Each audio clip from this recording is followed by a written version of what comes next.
The NBA MVP debate between Embiid and Jokic has caused some real controversy as to what the NBA MVP actually is. And in my opinion, I have no clue. One year it's who's the best player, the next year it's who has the best advanced stats, who has the best VORP. Like, this is kind of crazy. And it to me, it comes down to consistency. Like, there's no consistency at all. And it's the most valuable player to, I don't know, it frustrates me because I don't know what it is. I really don't. I mean, when I think of MVP, most valuable player, I think who brings the most to their team, right? Like, who, if you take this player off their team, how good is that team? How well do they perform without their player? However, that's not the case. That is really a misleading term, because if we looked at value specifically, LeBron James would be a 15-time NBA MVP, and that's clearly not what's going on here. So how do we decide MVP? We know we have stats. We know we have, how well your team does. I guess how good you do both offensively and defensively. Eye test. I think eye test should be more important. But it seems like the conflict here is these advanced stats and your LeBron rating and whatnot. And a lot of people are looking at advanced stats specifically for Nikola Jokic. And the advanced stats are really interesting because, like, there's some advanced stats will tell you that Nikola Jokic is one of the greatest defenders of all time, and that's simply not true. So at some point we have to actually look at the game and decide who is the best player in the league. And MVP is not the best player in the league. In my opinion, Nikola Jokic has won back-to-back MVPs, right? He has not been the best player in the league for either of those MVPs. I think KD is better than Jokic, Giannis is better than Jokic, Embiid is better than Jokic, Curry, etc. These are all better players than Nikola Jokic, yet Jokic still wins MVP.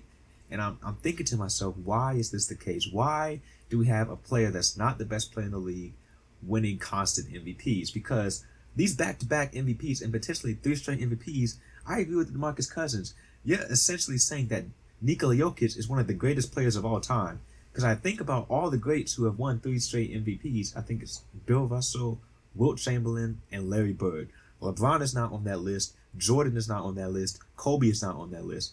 So even the greatest basketball players of all time haven't done that. And you're telling me Nikola Jokic, who has not done anything in the playoffs, really all of his accomplishments are based on his MVPs, and you're telling me that he is one of the greatest players of all time? He's doing stuff that the greats haven't accomplished. So, and that's winning these MVPs. And that is really troubling to me, especially when we're not considering playoffs in the MVP voting. And I think that's something that you might have to look at, or at least make different awards, right? I think instead of calling it the MVP, could at least call it like the best regular season player, or maybe you have the best regular season player and then the best overall player, which would probably include the playoffs and whatnot. Because we know you have NBA Finals MVP, you have NBA MVP, but you don't really have anything in between. So I think that's something to consider. I think we have to do a better job at looking at the eye test. The eye test tells me that Nikola Jokic is not the best player in the league, and that's just a fact. Nikola Jokic is not the best player in the world, but we're treating him like he is. And again, it goes back to consistency. I look at Russell Westbrook in 2017 when he won MVP, did the exact same thing, arguably even better the following year, and wasn't even in the MVP conversation. We know LeBron has experienced voter fatigue. Maybe Giannis has experienced voter fatigue. Why is Jokic getting this back-to-back MVP treatment and potentially winning a third one? He's second, if not first, in the MVP race right now. So, I mean, yeah, these MVPs hold weight. It's not some meaningless award. These define legacies. We talk about Jordan has 5 MVPs. LeBron has 4 MVPs. The all-time greats, they all have these MVPs, but they also have a lot more to back up their greatness, right? Jokic has not shown us that. And so it's really hard when you got players like Embiid, who has not won an MVP. And even Giannis was complaining about it. Giannis says he should have 5 MVPs. I think LeBron should have way more than 4 MVPs. But yeah, I want to say robbing, because first of all, I don't want to discredit Nikola Jokic. He's putting up great numbers. The Nuggets are the best team in the West. It's just the fact that it seems like we're applying different rules to different players, and that's a really bad look for the NBA, because you have players that are they win MVP, do the exact same thing next year, and don't win MVP, you have Jokic doing the same thing and he's winning MVPs, right? So you can't have these double standards. You can't have these inconsistencies. And there are some things that I feel like we can do to ensure that the MVP award is more fair. The NBA just created a rule. I think you have to play 65 games to be considered for major awards. So theoretically, you could be the best player in the NBA by a margin, but if you only play 60 games, you wouldn't win it. I think that's a step in the right direction because, I mean, one of the best abilities is availability, and if you're not available to help your team win, then you should not be considered the most valuable player, right? But there's other things. I still think it's a good idea to have just MVP award and best player award because those are two different things. You are not the MVP and the best player most of the time, so we gotta fix that. But I don't know. I would like to see more improvements in terms of criteria and voter consistency, and that's just my take.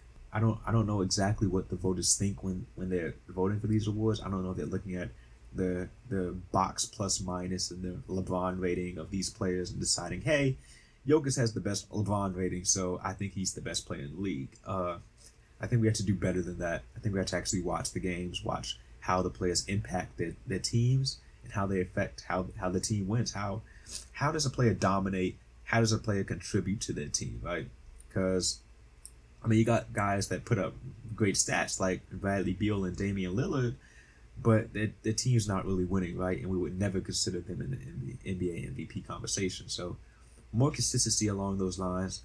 And I think it just needs to be more fair overall. I don't think that's anything crazy to ask. I think that's something that we as fans all want because, you know, we like to debate. We like to talk about who's the best player in the league.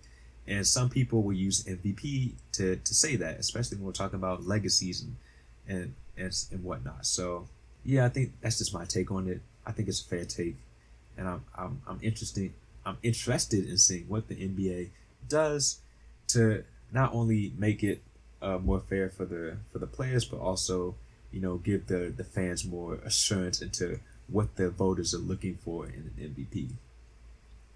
With that being said, MVP will be announced not too long from now. I think it should be Joel Embiid. I think it will be Joel Embiid. If it's not, then I'll probably make a video just going in on the NBA about this. But until then, I'm just gonna watch some playoff basketball and see what we got. We got to play some playing games tonight as I record this video. So until the NBA MVP is announced, let's just enjoy some basketball.